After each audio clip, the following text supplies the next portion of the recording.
So Kenneth gained points in that round. He's equal in second place with Stanley Unwin. They're still trailing our leader by 2 points, who is Clement Freud. And Kenneth, we're back with you to begin. And the subject, Sappho.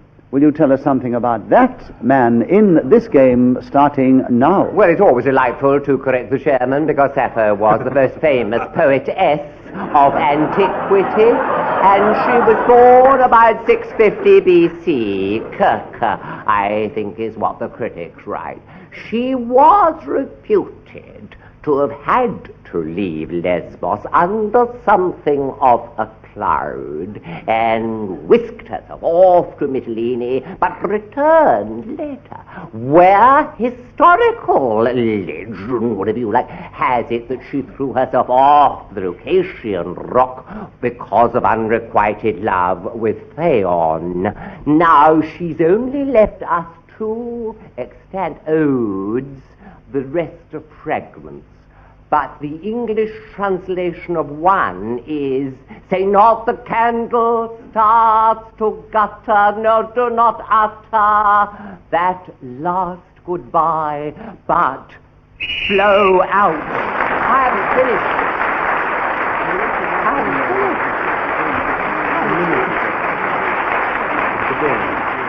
So Kenneth took the subject of the poetess Sappho. You kept going for 60 seconds without being interrupted, so you not only get a point for speaking as the whistle went, but a bonus point for not being interrupted, so you are now equal in the lead with Clement Freud. Peter, the subject for you is the lady I saw you with last night. That is the subject on the card. Can you talk on it for just a minute, starting now? Well, the lady I saw you with last night, Nicholas, was round here earlier this afternoon. And I gave her a £5, and I said that should get you as far as Gatwick. After that, you're on your own, because I don't want any scandal to impinge on this program that I'm in, because I feel we'd all be tarred with the same brush if she started to write articles in the newspapers. Now, she was rather short, I thought, not only of money, but in stature, was wearing a fun fur, though quite why it was called that, I'm not sure. And what she had underneath, I'm not certain of either. Perhaps very little. But there she was on the platform, and she didn't even have a ticket to go through the barrier. Kenneth Williams was challenged. Well, he started laughing and stopped. Well, ridiculous. What a ridiculous subject to give me, you know. I never get any classical allusions or anything of that kind in mind. The lady I saw you with last night, he gets some old Greek, you know.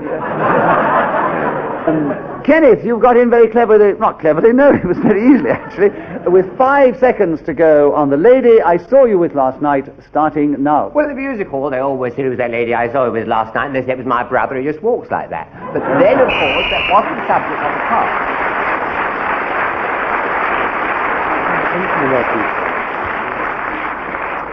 So Kenneth got in again and also spoke as the whistle went, so he's now in the lead ahead of Clement Freud, who begins the next round. And Clement, the subject for you is decoys. Will you tell us something about that subject in this game, starting now? If you shoot duck, which I don't, you need decoys, which is why I have none. You float them on the water, and the animals see them from above, think, there are my mates, come and settle, and you then loose off both barrels at them and cook them for dinner on a medium flame, having previously plucked and drawn and possibly quartered the bird. Kenneth Williams challenged. No deviation. He said the animals that see them above. I mean, the birds are not animals. 36 seconds to go, starting now. The most famous decoy was a man they got dressed up to look like Montgomery, and they convinced the Germans that it was him in an area which was nothing to do with where the Allied offensive was going to take place. And consequently, the intelligence given to Berlin was contrary to all the expectations that had been built up. And this fellow came there and was actually seen in London. People cheered, hooray! General Montgomery, how And marvelous. Clement Freud is challenged. What? Two Montgomerys. Well, of course there were 2 Montgomerys. It was a double.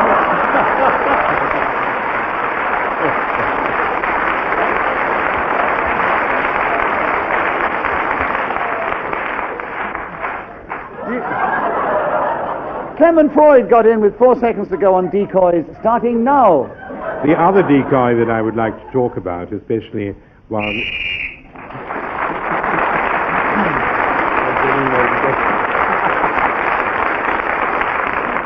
So Clement Freud was speaking as the whistle went. He's still just behind our leader, Kenneth Williams. They're both somewhat ahead of Stanley Unwin and Peter Jones. And Stanley, your turn to begin. The subject is art. Will you tell us something about that in just a minute, starting now? Clement Freud is challenged. Hesitation. That is most unfair, Clement. After all, Professor Unwin is a guest on the programme, and I think he deserves a little bit of courtesy. I Not take it... buzzing in before a man you've got a chance to get underway.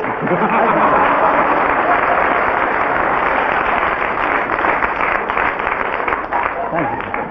I must explain to our listeners that the round of applause was not so much for what Kenneth said, but the way he acted up the part. They applauded because they thought he was leaving.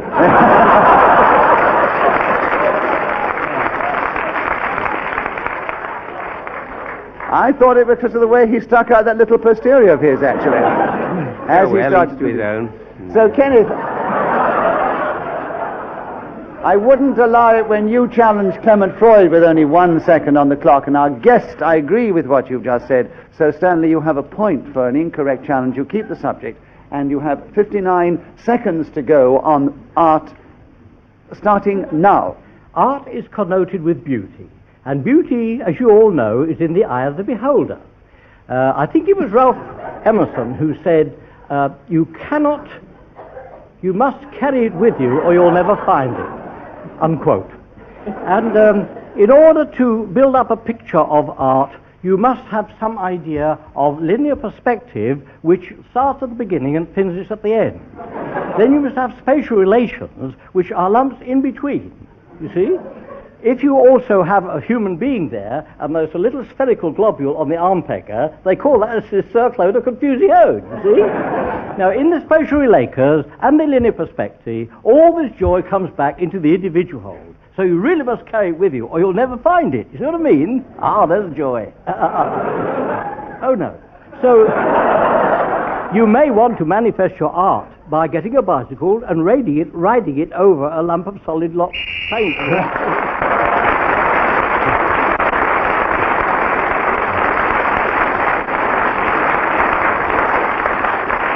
So Stanley Unwin once again kept going through his subject until the whistle went.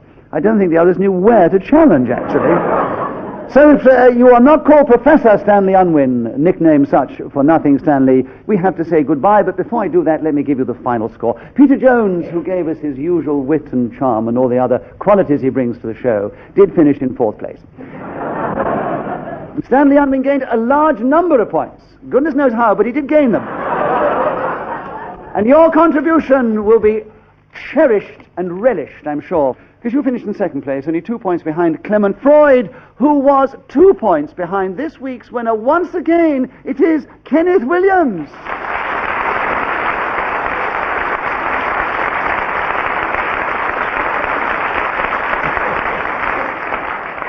Before we close, may I say thank you and goodbye on behalf of the creator of the game, Ian Messiter, our producer, Edward Taylor, and myself, Nicholas Parsons, and, of course, our delightful panel. Goodbye until the next time when we play Just a Minute. Goodbye.